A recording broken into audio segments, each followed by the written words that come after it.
Good morning to all of my student. कैसे हो? जैसे आप जानते हो कक्षा 10 का जो मैथ्स का पेपर था वार्षिक का 2021 और 22 के पैटर्न में वो कंप्लीट हो गया है। अब इसका जो आपके ऑब्जेक्टिव का सॉल्यूशन है वो हम इस वीडियो में आपको इस पेपर का और जो आपके ट्रू हैं, जो आपके फिल इन द ब्लैंक्स हैं, खालिस्तान है और सही जोड़ियां हैं, एमएसडी कॉलम है और वन वर्ड है और ट्रू फॉल्स है, कोई भी हो, इनके सॉल्यूशन हम आपको इसमें बता रहे हैं। तो जो भी आपके जो क्लियर ना हो पा रहे हैं तो इसमें आपको पता चल जाएगा। और जैसे आप जानते हो कल शिवरात्रि है तो सभी फ्रेंड्स को और सभी स्टूडेंटों को महाशिवरात्रि की हार्दिक हार्दिक शुभकामनाएं। सभी के ऊपर भगवान भोलेनाथ की असीम कृपा अनंत काल तक बनी रहे। चलिए चलते हैं। आपका जैसे पहला क्वेश्चन है, सही विकल्प चुनकर लिखिए, मतलब choose the correct option and right it. दोनों लैंग्वेज हम बताते जाएंगे, इंग्लिश में भी और हिंदी में भी। पहला लिखा है एचसीएफ 91 और 21, मतलब आपको 91 और 21 का एचसीएफ मतलब आपको महत्तम ज्ञात करना था। तो देखिए आपके जो ये ऑप्शन है 91, 21, 13 और 12, मतलब 91 और 21, 13 और 12, इनमें से कोई भी आंसर आपका सही नहीं है, मतलब आपको ऑप्शन नहीं है। क्योंकि आप जानते हो कि जो आपके 91 के फैक्टराइजेशन है, गुणनखंडन है, वो कौन है? 13 और 7 है। 21 के कौन है? 3 और 7 हैं। अब आपका हाईएस्ट कॉमन फैक्टर मतलब एचसीएफ क्या होना चाहिए था? 7 आपके ऑप्शन में नहीं है, तो यह आपको बोनस अंक मिलेगा। जो भी आपने कोई भी लगा दिया होगा, जिन विद्यार्थियों ने सही लगाया हो 7, ऐसा तो ये ऐसा ना समझिए कि हमने ऑप्शन में नहीं था हमने लगा दिया, बिल्कुल गलत होगा, बिल्कुल नहीं। आपको अंक मिलेगा, बोनस अंक मिलेगा, सभी को मिलेगा। तो पहला आपका क्या था? आंसर 7 है, लेकिन आपके ऑप्शन में नहीं दिया था। क्लियर हुआ? समीकरण निकाय x + 2y + 5 = 0 और -3x - 6y + 1 = 0 का हल होगा। मतलब the pair of equation x + 2y + 5 = 0 and -3x - 6y + 1 = 0 have solution. इसका कैसा हल है? तो आपको देखिए, आपको दिए है अद्वितीय हल मतलब यूनिक सॉल्यूशन, कोई हल नहीं हैज नो सॉल्यूशन, अनंततः अनेक हल, इन्फिनिटली मैनी सॉल्यूशन और 2 हल, 2 सॉल्यूशन। तो आपको जाहिर सी बात पता है कि आपको इसमें बटे करके देख लेना चाहिए था कि मतलब A1/A2, B1/B2, C1/C2 के मान कैसे हैं। तो देखिए यहाँ देखिए 1/-3 और 2/-6 मतलब कट जाएगा, 1/-3 और 5/1, मतलब A1/A2 बराबर है B1/B2 के, लेकिन बराबर नहीं है C1/C2 के। तो हमें पता है कि ऐसे में हमारे कैसे सॉल्यूशन हुआ करते हैं, कोई हल नहीं ना। तो इसका जो आंसर है आपका वो कोई हल नहीं, मतलब नो, वो हैज नो सॉल्यूशन। ये आपका इसका आंसर सेकंड का। तीसरा, द्विघाती बहुपद ax² + bx + c के शून्यकों का योग, the sum of the zeros of the quadric polynomial ax² + bx + c will be. तो आपको पता है शून्यकों का जो योग है वो क्या होता है? -b/a। गुणनफल पूछता तो c/1 हो जाता, c/a। अब देखो, अब आपका इसमें ऑप्शन नंबर कौन सा है? C number. तो तीसरे का सी नंबर है। द्विघात समीकरण, चौथा प्रश्न है, द्विघात समीकरण x² - 4x + 4 = 0 के व्यक्त कर का मान, the discriminant of the quadric equation x² - 4x + 4 = 0 is. तो आपको सूत्र पता था bx² - 4ac, इसमें आप रख देते b का मान है -4, तो -4 का स्क्वायर - 4ac मतलब 4 × 1 × 4। तो देखिए आप यहाँ देखिए 16 है -16 क्या आ जाता है आपका? द्विघाती समीकरण का जो हल है विविध कर का वो क्या है? 0। तो इसका आंसर क्या है आपका? चौथे का भी आंसर सी है, 0 है। वृत्त के किसी बिंदु पर खींची गई स्पर्श रेखाओं की संख्या, number of tangent draw at a point on the circle. तो इसका आंसर आपका 1 है। किसी वृत्त के ऊपर वृत्त में कोई बिंदु है तो उससे सिर्फ एक ही आप टेंजेंट, एक ही स्पर्श रेखा खींच सकते हो, ठीक है। तो इसका आंसर आपका पहला नंबर है 5वें का। 6वां है आपका सही विकल्प का कि बिंदु 0,5 एवं -5 0 के बीच की दूरी सूत्र आप सभी लोग जानते हो क्या होता है? √x2 - x1 का होल स्क्वायर + y2 - y1 का होल स्क्वायर। अब आपको x1 का मान 0, y1 का मान 5, x2 का मान -5, y2 का मान 0 दिया है। आप रख देते तो आप यहाँ देखते हैं 25 और 25 मिल जाता √50। अब √50 के उसने गुणनखंडन कर दिए हैं, मतलब आपको निकालना था, तो क्या आ जाएगा? 5√2 आपको जो आंसर दिया है, मतलब the distance between the points 0, 5 and -5, 0 is कौन सा आंसर अपना? 5√2, 5√2 इसका आंसर है। पहला प्रश्न आपका कंप्लीट हुआ सही विकल्प का। अब चलते हैं रिक्त स्थानों की पूर्ति कीजिए, मतलब फिल इन द ब्लैंक्स है आपके। HCF AB multi LCM AB बराबर, तो ये आपका संबंध है, पाठ 1 से आया, आपको पता है कि दो संख्याओं का गुणनफल बराबर होता है उनके किसके, महत्तम और लघुत्तम के बराबर। तो यहाँ पे दिया है दो संख्याओं का महत्तम और लघुत्तम आपको दिया है, तो बराबर में आपका क्या आ जाएगा, AB। यदि आपके पास AB के पास कोई संख्या होती तो आप उनका गुणनफल लिख देते बगल से। तो अपने पास यहाँ पे क्या आंसर में, तो आप पहले खाली स्थान में भर जाएगा AB। दूसरा चलते हैं, समीकरण x + y = 8 में यदि x = 3 तब y = खाली स्थान होगा। तो मतलब ये कहलाता है आपका दूसरा, इंग्लिश में सुनिए, in the equation x + y = 8 if x = 3 तो देन y = 2। तो आपको क्या करना था, जहां x समीकरण में वहां पे 3 रख देना है। तो देखिए 3 रखोगे तो 8 से पक्षांतरण होकर 3 घट जाएगा, क्या बचेगा, y का मान 5, मतलब योर आंसर विल बी 5। आपका 5 आंसर है। एक बहुपद जिसकी घात 3 है वह खाली स्थान बहुपद कहलाता है। A polynomial of degree 3 is called is a, तो क्या है, त्रिघात बहुपद, ठीक है ना, मतलब आपका क्या कहलाया, क्यूब पॉलिनोमियल हो जाएगा आपका।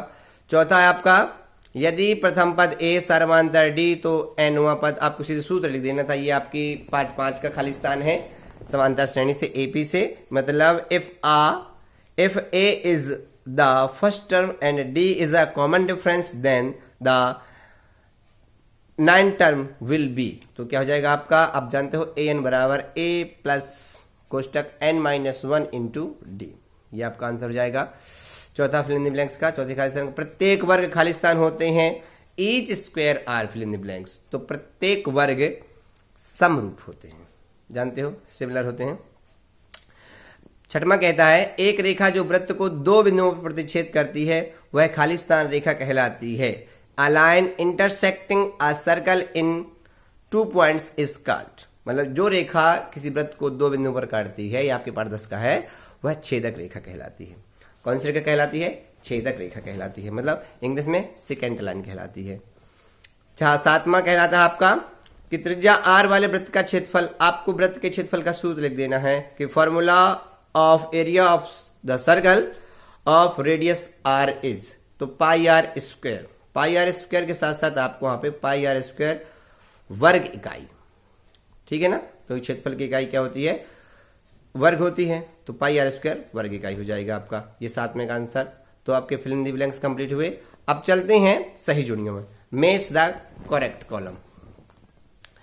तो ये तो बहुत ही सरल, हमने आपको जो वीडियो में बताई थी सही जोड़ियां, जो भी हमने शॉर्ट्स डाले थे आपकी वही आई हैं पूरी। तो पहला आया है sec 90 - थीटा, मतलब sec 90 - थीटा, तो ये देखिए कौशिक थीटा है जो आपका डी नंबर में लिखा है, तो पहले का डी नंबर है। फिर कॉस थीटा, कॉस थीटा का मान, अब आपको पता है कि एक सही जोड़ी के बहुत सारे मान होते हैं, तो यहाँ पे कॉस थीटा का मान ये देखिए 1/sec थीटा दिया है सी नंबर में, तो दूसरे का सी है। तीसरी सही जोड़ी sin 0 का मान, तो sin 0 का मान आप सभी जानते हो कि क्या होता है, 0 होता है, तो ये देखिए sin 0 का मान 0 कहाँ लिखा, तीसरे का बी नंबर है। चौथा cos 0 का मान, cos 0 अंश का मान क्या होता है, 1 होता है, सभी जानते हो, तो चौथे की जोड़ी ए नंबर की है जो बी में लिखा है आपका।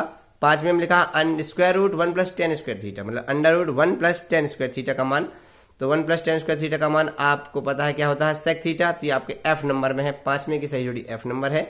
6वीं सही जोड़ी है आपकी √1 - cos² थीटा, अब जानते हो क्या होता है 1 - cos² थीटा, अंडर में जब मान होता है तो क्या होता है आपका sin थीटा, तो sin थीटा आपका कहाँ लिखा है, ई नंबर में, तो 6वीं जो जोड़ी है वो कौन है, ई नंबर है। तो इस यहाँ देखिए ये जो sec² थीटा है वो किसी की जोड़ी नहीं है, ठीक है ना, तो ये आपकी मैच दी कॉलम कंप्लीट हुई। अब चौथा है प्रत्येक का एक शब्द या एक वाक्य में उत्तर लिखिए, मतलब right the answer in word otherwise sentence of each, प्रत्येक के आंसर आपको एक शब्द में बताना है या एक वाक्य में बताना है। यदि a = BQ तो a और b में क्या संबंध है, if a = BQ then what is the relation between a and b, तो यहां आपको लिखना था कि a b में क्या संबंध है। तो जैसे देखिए आपको कोई पूछे कि 8 का 2 से क्या संबंध है, तो क्या बताओगे कि जो 2 है वह 8 का एक गुणनखंड है, क्योंकि 8 के गुणनखंडों में 2 उपस्थित है। या जो 8 है वो 2 का एक गुणज है। तो यहां आपको पाठक का आंसर है ये, तो यहां पे आपको लिख देना चाहिए था कि बी ए का एक गुणनखंड है। यहां पे आपको ये लिखना है, ठीक है ना, क्योंकि आपका सूत्र होता है भाज्य बराबर भाजक गुणे भागफल प्लस शेषफल, तो ये वही लिखा है। ए यहां भाज्य है और बी आपका भाजक है, क्यू आपका भागफल है। तो हमेशा जो भाजक और भाज्य के बीच जो संबंध होता है वो एक गुणनखंड के रूप में ही होता है। तो बी इसका आंसर है, बी ए का एक गुणनखंड है। तो दूसरा कहता है इफ ए बी सी वास्तविक संख्याएं हैं और ए बराबर नहीं है 0 के, तब द्विघाती समीकरण किस रूप का होगा। If A B and C are real number then A does not equal to 0 then the quadric polynomial in which from. जब देखिए पॉलिनोमियल उसने पूछ दिया और हिंदी में लिखा है द्विघाती समीकरण, लेकिन इंग्लिश में लिखा है क्वाड्रिक पॉलिनोमियल, जबकि यहां पे क्या हो चाहिए, क्वाड्रिक इक्वेशन होना चाहिए। तो अब देखिए समीकरण तो होगा तो A X square plus B X plus C बराबर 0, क्योंकि पॉलिनोमियल और इक्वेशन में अंतर है। बहुपद में बराबर में 0 दूसरा पक्ष नहीं होता, और जबकि समीकरण में एक से अधिक पक्ष हो सकते हैं। तो अब आपका यहाँ पे अब उसमें हिंदी मीडियम में दिया है द्विघाती समीकरण का क्या रूप होगा, और हिंदी मीडियम इंग्लिश मीडियम में आपको दिया क्वाड्रिक पॉलिनोमियल, मतलब द्विघाती बहुपद का प्रकार दिया गया है। तो अब यह क्या आता है इसका आंसर, तो समीकरण के हिसाब से A X square plus B X plus C बराबर 0, जहां ए बी सी वास्तविक संख्याएं हैं और ए डज नॉट इक्वल टू, ए शून्य के बराबर नहीं है। अब उसका भी तो हो जाएगा A X square plus B X plus C बराबर 0, लेकिन यदि पॉलिनोमियल की बात की जाए तो बराबर में 0 नहीं आएगा।